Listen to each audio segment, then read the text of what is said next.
سلام و درود خدمت همراهان همیشگی کانال جهان اواشی.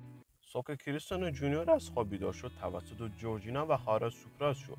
هدیه‌ای که اون از همه بیشتر دوست داشت توی چمدون بود. از خوشحالی جونیور نمیتونست شادیش رو مخفی کنه. اون شب یک مهمونی کوچیک با دعوت دوستای جونیور گرفتن.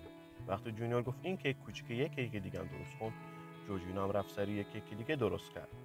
جونیور حسابی خوشحال شد که یادش رفت شمع فوت کنه و 14مین تولد جونیور هم گذشت. و بعد که دوستای جونیور رفتن، جورجینا به جونیور گفت بریم تا منم کادوتو بدم.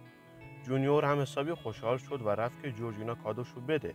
و بعد صبح که جورجینا لب استخر بود و داشت آبتنی میکرد که منتظر بود که جونیور بیاد توی استخر، ولی جونیور نرفت و وقتی جورجینا داشت ورزش میکرد جونیور رفت تا یواشکی بترسونتش.